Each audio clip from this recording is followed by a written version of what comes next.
What is the number one thing that a business owner needs to think about with their key employees right now? This is Ron Wysocarski with Beach House Consulting, and I want to tell you the number one thing that's on my mind that I'm telling everybody I know that owns a business. And it's called burnout. Now, we use the word burnout for so many different reasons and so many different ways, but in the business world, it's not just the thing that's happened in the last year through COVID. It happens overall as you're growing a business, expanding, contracting. Key people are typically asked to do a little more, a little bit more. Hey, we're shorthanded. Can you do this for 30 days? And somehow that gets lumped in to what they're currently doing.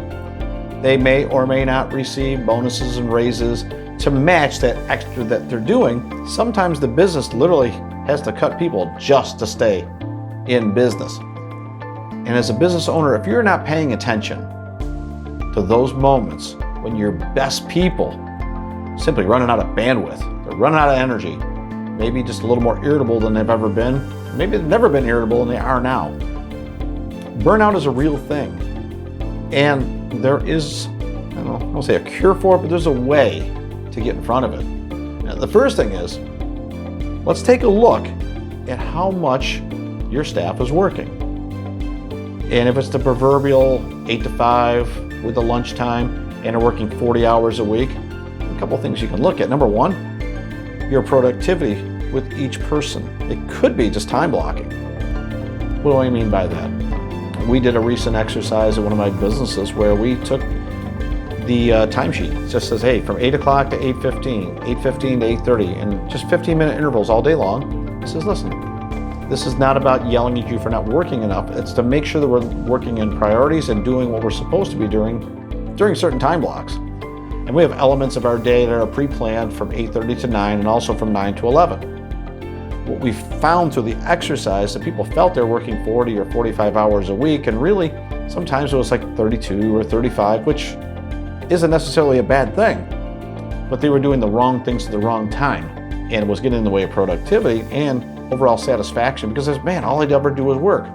From the time they get up until the time they get home might be 10 or 12 hours, but they're in a work environment for about 8 and they were doing about 6 hours of work.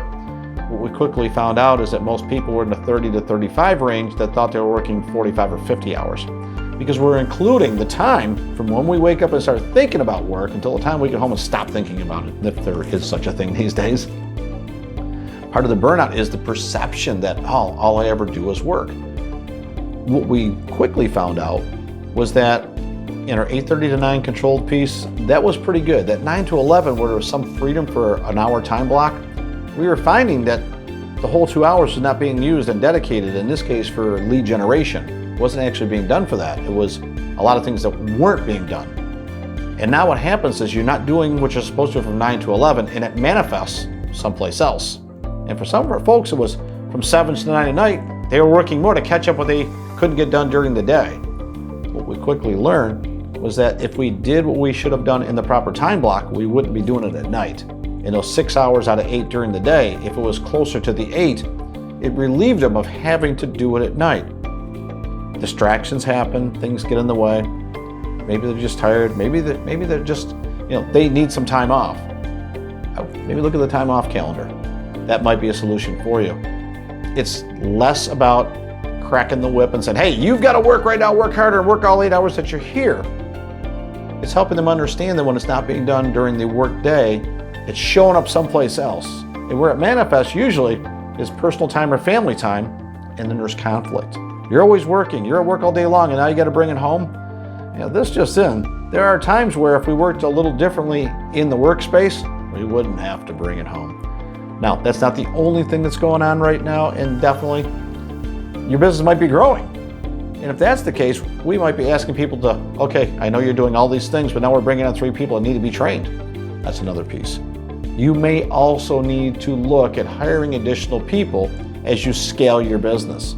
So it could be one of 3 things. It could just be, hey, I'm tired, I've been working a long time, and I'm doing more tasks, and the business is contracting. I get that. It could be mismanagement of time management. Or it could be you're growing and scaling the business and you've got to bring on a lot of people that need to be trained, while everybody still needs to maintain the standard of work that they have there. So burnout comes in a lot of flavors. It just does. But I hope this gives some awareness to you that if you weren't seeing it, great. If you were seeing it, I'm reinforcing the fact that burnout is real, but we can get in front of it. This is Ron Wysocarski for Beach House Consulting.